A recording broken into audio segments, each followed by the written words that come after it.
ሰላም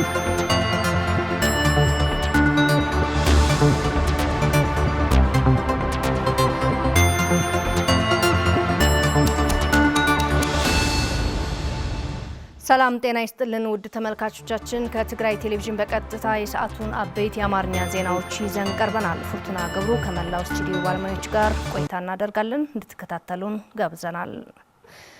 የኢትዮጵያ መንግስት የትግራይ የጸጥታ ኃይል በተለይ ደግሞ አርሚ 7ን ለማፍረስ እያደረገ ያለው ተደጋጋሚ ሙከራ መክሸፉን የአርሚ 7 ኮማንድ መግለጫ አስታወቀም። ዛሬ መጋቢት 3 2018 ዓ.ም የአርሚ 7 ኮማንድ በሰጠው መግለጫም የብልጽግና ስርዓት ከፖሊሲና አሰራር ውጭ በዲዲአር ስም አርሚ 7ን ለማፍረስ እያካሄደ ባለው ሴራም የፕሪቶሪያው ስምምነት ያፈረሰ መሆኑን ገልጸዋል። ታደሰ ልጅ ዓለም ዝርዝር አለው። ከቅርብ ጊዜያት ወዲህ የብልጽግና ስርዓት ከፖሊሲና አሰራር ውጭ በዲዲአር ስም እያካሄደ ያለው ሴራ አርሚ 7ን ለማፍረስ እያካሄደው ባለው መንገድ የፕሪቶሪያው ስምምነት እያፈረሰው መሆኑን የአርሚ 7 ኮማንድ መጋቢት 3 2018 ዓ.ም በሰጠው መግለጫ አስታውቋል። በፕሪቶሪያው የሰላም ስምምነት መሰረት የትግራይ ሰራዊት ትጥቁን እንዲፈታና ለቀጣይ ህይወቱም የሚያስፈልጉ ስልጠናዎች ተሰጥተውት በበቂ ዝግጅት ወደ ማህበረሰቡ እንዲቀላቀል እንዴት ይፈጸም በሚለው ዙሪያ ቅድመ ሁኔታዎችን ሳያሟላና ግልጽ አሰራርና ፖሊሲን ወደ ጎን በመተው በግዱፍ የትግራይ ሰራዊት ትጥቅ ይፍታ በማለት ትግራይ እንደፈለጉ እንዲፈነጩበት የጣርሙስ ስራን በዲዲአር ስም እያካሄዱ ነው ብሏል። ለዚህ ተግባራቸው በዲዲአር ስም መሬት ላይ የሌለ 500 የሚሆኑ የአርሚ 7 አባላት ናቸው ያሏቸውና የሰላም ጥሪ ተቀበለው ወደ ስልጠና ማዕከል እየገቡ ነው በማለት ከእውነት የራቀ የበሬ ወለድ ድራማ እያሰራጩ ይገኛሉ ብሏል። መግለጫው እንዳለው ሰላም ወርዶ በህጋው መንገድ ዲዲአር እንዲፈጸም ምርጫችን እንኳን ቢሆንም ከአሰራር ውጭ በዘፈቀደም አገሩን ትግራይን ትቶ ወደ አፋር በመሄድ ዲዲአር የሚፈጽምበት ምክንያት እንደሌለ በመግለጽ በሳት ተከቦ በከባድ ችግርና መከራ ተፈናቅሎና በስደት ላይ ባለበት ሁኔታ የሚፈጸም ዲዲአር እንደሌለም አስታውቋል። አርሚ 7 ለማፍረስ 150 ሚሊዮን ብር ተመድቦ በተከታታይ ማፍረስ ሴራዎች ሳይሳኩ ቀርተዋል ያሉ መግለጫው በተቃራኒው አርሚያችን ጠንክሮና በተሻለ አቅም ላይ እንደሚገኝ በመግለጽ አሁንም ለሰላም አማራጭ ቅድሚያ በመስጠት በህዝብ ዓላማችን ጸንተን እንገኛለን ሲል ገልጿል። የትግራይ ሉዓላዊ ግዛት ማረጋገጥ ተፈናቃዮችና የተሰደዱ ወገኖች ወደ ቀያቸው ሳይመለሱ አሁን በግዛቱ በጠላቶች ግፍ እየተፈጸመበት ያለው ወገኖች ነጻ ሳናወጣ እንዲሁም ብሔራዊ ክብራችንና ማንነታችን ሳይረጋገጥ የሚቀለበስ ትግል እንደሌለም እናረጋግጣለን ሲል አርሚ 7 በመግለጫው አስታውቋል። የትግራይ ሁለንተናዊ ችግሮችን ለመፍታት ሁሉንም የሰላም የድርድር መንገዶች አሟጠህ መጠቀም እንደሚገባም የትግራይ ጊዜያዊ አስተዳደር ፕሬዝዳንት ጀነራል ታደሰ ወረደ ገለጹም። ፕሬዝዳንት ታደሰ ይህን የገለጹት የንጉሠ ነገሥት አፄ ዮሐንስ 4ኛም 137ኛ ዓመት መታሰቢያ በተከበረበት ወቅት ሲሆን ንጉሥ አፄ ዮሐንስ ጀግንነትን መከተል ወሳኝ መሆኑን አስምረውበታል። ሙሉ ብርሃን ዳርጌም የንጉሠ ነገሥት ዘኢትዮጵያ አፄ ዮሐንስ 4ኛ የተሰዉበት 137ኛ ዓመት መታሰቢያ መቀለ በሚገኘው ቤተ መንግስታቸው የትግራይ ጊዜያዊ አስተዳደር ፕሬዝዳንት ጀነራል ታደሰ ወረደ በተገኙበት መጋቢት 2 2018 ዓ.ም ታስቦ ውሏል። በመታሰቢያ መድረኩ የተገኙት ጀነራል ታደሰ ወረደ አፄ ዮሐንስ 4ኛ ትግራይንና ኢትዮጵያን አንድ ያደረጉ የተበታተነውን ህዝብ ለመሰብሰብ ኃይልና ዲሞክራሲያዊ መንገድን የተጠቀሙ የጀግንነት ጥግን ያሳዩ ጀግና ንጉስ እንደነበሩ ገልጸዋል። هفعل كبهالون تقرأ حدا أيقونان جيم تقرأ حدا زغوري አፄ ዮሐንስ ትግራይን አንድ ያደረጉ ጀግና ናቸው። አፄ ለመባላቸው የተከፋፈለች ትግራይን ይዘው አልነበረም።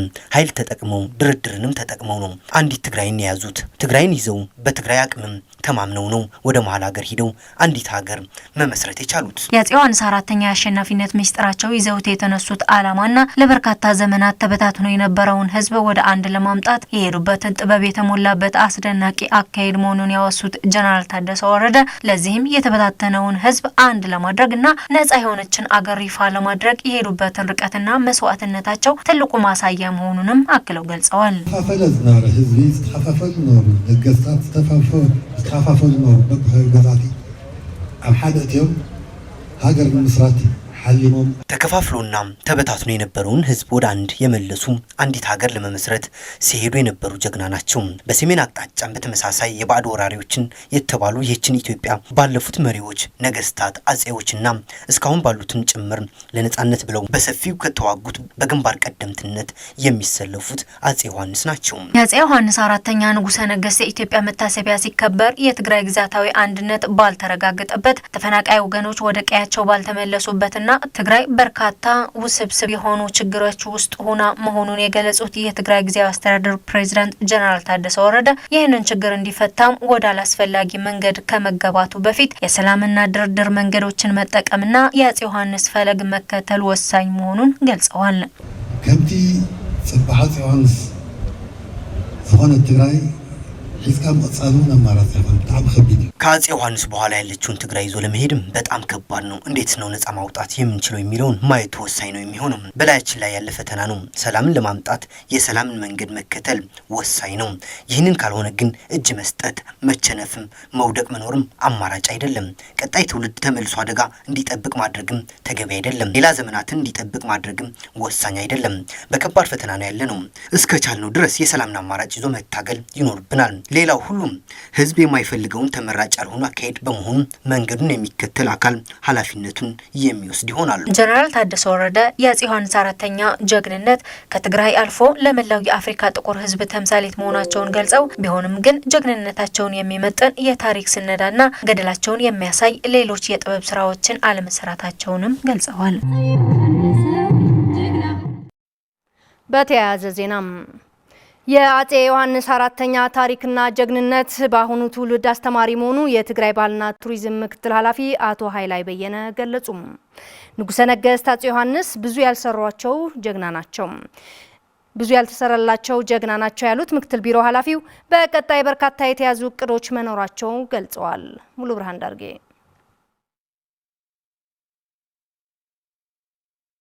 የንጉሠ ነገሥት ዘኢትዮጵያ አፄ ዮሐንስ አራተኛ የመስዋዕትነታቸው መታሰቢያን አከናውኖ ከማለፍ በዘለለ ታሪካቸውን የሚመጥን ስራቸውን የሚያወሳ ስራ አለመሰራቱን የትግራይ ባህልና ቱሪዝም ቢሮ ምክትል ኃላፊ አቶ ኃይላይ በየነ ገልጸዋል። እንደሚታወቀው ንጉሠ ነገሥት አፄ ዮሐንስ የኢትዮጵያን ዳር ድንበር ከማስከበር አኳያ የኢትዮጵያን የአገር ምስረታ አኳያ የህዝብ አንድነት ከጠላቶች ከመመከት አኳያ በጣም አመርቂ ስራ ከሰሩ ጀግኖች ብሔራዊ ጀግኖች ግንባር ቀደም ከሚባሉ አንዱ ናቸው። ሆኖም ግን በሚገባው ልክ መታሰቢያ እየተደረገላቸው አይደለም። በሚገባው ልክ ጄኔሬሽኑ ወይም ትውልዱ እንዲያውቀው እየተደረገ አይደለም። በሁሉም እንትን ማለት ነው።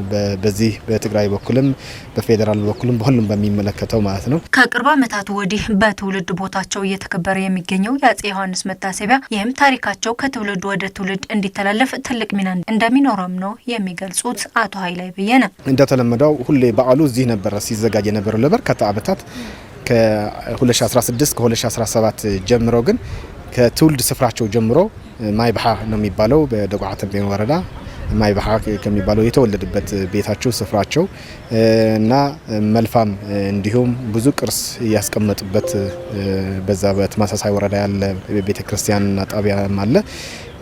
ከዛ ጀምረን ነው እንዲተዋወቅ የሚዲያ ሽፋን እየሰጠን እዛ እየተገኘን ነው በደንብ እንዲተዋወቅ እያደረግን ያለ ነው። የትግራይ ባህልና ቱሪዝም ቢሮ ምክትል ኃላፊ እንደገለጹት የአፄ ዮሐንስን ታሪክ የሚያወሳ የተለያየ ስራ መስራት ከሁሉም ባለድርሻ አካላት የሚጠበቅ ስራ መሆኑን ነው መረዳት የሚቻለው። በቀጣይ ግን ምንድነው መሰራት ያለበት የሚለው የራሱ የሆነ አደባባይ ሊኖረው ይገባል። የራሱ የሆነ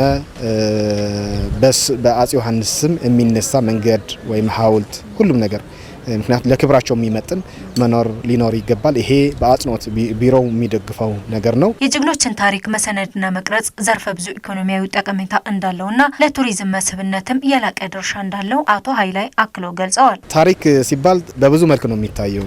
በኢኮኖሚያዊ ጠቀሜታም አለው። ለቱሪዝም መስህብነት ተቀይሮ ኢኮኖሚያዊ ጠቀሜታም አለው። ለምሳሌ አሁን ከበስተጀርባችን ያለው የቤተ መንግስቱ የንጉሠ ነገሥቱ ቤተ መንግስት ነው።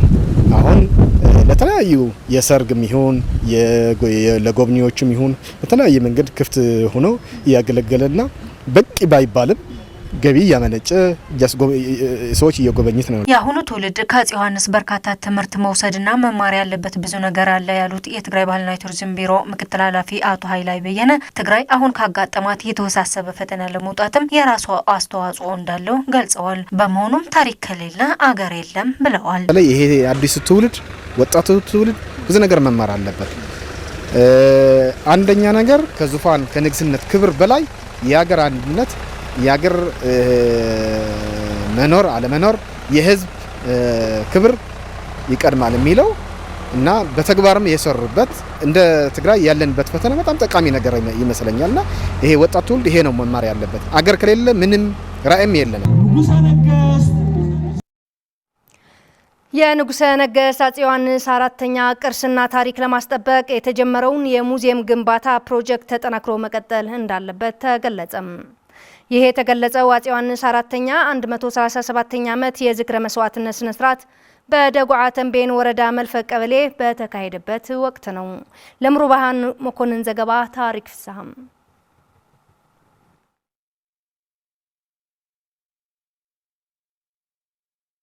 የንጉሠ ነገሥት አፄ ዮሐንስ አራተኛ 137ኛ ዓመት ዝክረ መስዋዕትነት በደጉዓ ተንቤን ወረዳ መልፈቅ ቀበሌ ተከብሯል። በመታሰቢያ ስነ ስርዓቱ የአካባቢው ነዋሪዎች፣ የትግራይ ባህልና ቱሪዝም ቢሮ ምክትል ኃላፊት፣ የመንበረ ሰላማ ከሳቴ ብርሃን ሊቀ ጳጳስ፣ የትግራይ ደቡብ ምስራቅ ዞን አስተዳዳሪና ሌሎች አካላት ተገኝተዋል። በመታሰቢያ ስነ ስርዓቱ የተገኙ ወገኖች አፄ ዮሐንስ አራተኛ ለሀገራቸውና ለሕዝባቸው ሲሉ የከበረ መስዋዕትነት የከፈሉ ባለብዙ ታሪክና ገድል ናቸው ብለዋል። ታዲያ ቅርሳቸውና ታሪካቸው ለመጠበቅ ሲባል የተጀመረው የሙዚየም ፕሮጀክት ተጠናክሮ መቀጠል አለበት ሲሉም መልእክታቸውን አስተላልፈዋል። ቀላል ቅርሳ ቅርሶም ተቀመጠ የንጉሠ ነገሥት አፄ ዮሐንስ አራተኛ አልባሳትና ቅርሶች አሉ። በአግባቡ ባለመታወቃቸው የተቃጠሉ አልባሳትም አሉ።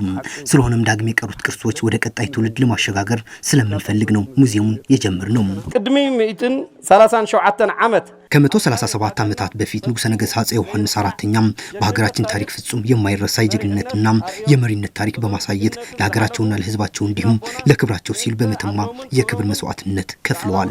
የትግራይ ባህልና ቱሪዝም ቢሮ ምክትል ኃላፊት ወይዘሮ ዘነቡ ሐለፎም በበኩላቸው የንጉሠ ነገሥት አፄ ዮሐንስ አራተኛ ቅርስና ታሪክ ለመጠበቅ የተጀመረው የሙዚየም ስራ ተጠናክሮ መቀጠል አለበት ያሉ ሲሆን ከቢሮ የሚጠበቅ ስራዎች ለመስራትም ዝግጁ ሆነን እንሰራለን ሲሉ ነው የገለጹት። ንጉሠ ነገሥት አፄ ዮሐንስ ንዝክር ተለና ንጉሠ ነገሥት አፄ ዮሐንስ አራተኛ የምናስታውሳቸው ሰርተው ያለፉትን ገድል ለትውልድ ትምህርት፣ ለሀገር ክብር፣ ለባህልና ቱሪዝም ደግሞ ቅርስና ታሪክ ስላስቀመጡልን ነው።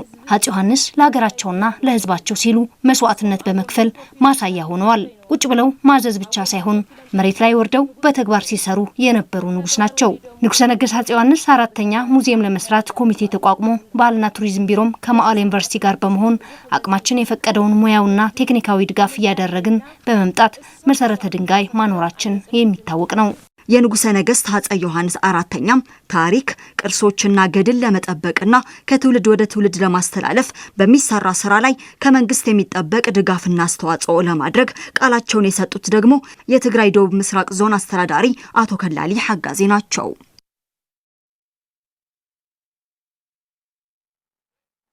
ውድ ተመልካቾቻችን ከትግራይ ቴሌቪዥን በቀጥታ የሰዓቱን አበይት የአማርኛ ዜናዎች እየተከታተላችሁ ትገኛላችሁ። ወደ ቀሪው ዜና አልፋለሁ።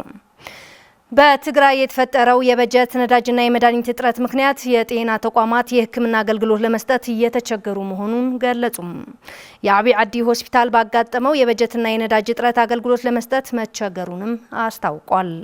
የሆስፒታሉ ስራ አስኪያጅ እንዳሉት በፖለቲካዊ ችግሮች ከሰብአዊ አገልግሎቶች ጋር መያያዝ የለበትም ያሉ ሲሆን ሆስፒታሉ የሚሰጧቸው የነፍስ አድን ስራዎች ለማስቀጠል አፋጣኝ መፍትሄ እንዲሰጠው ጠይቀዋል። በከፋ ደረጃ የሚገኘው ሆስፒታሉ እስካሁን የውስጥ አቅሙንና የአካባቢውን ሀብት በመጠቀም አገልግሎት ለማስቀጠል እየሞከረ ቢሆንም ችግሩ የከፋ በመሆኑ የሌሎችን ትኩረትና ድጋፍ አስፈላጊ መሆኑን ገልጸዋል። አክለውም በጤና የታመሙና ተደራራቢ በሽታዎች ያላቸው ዜጎች በመድኃኒት እጥረት ሳቢያ የሞት አደጋ እንደተደቀነባቸው ገልጸዋል።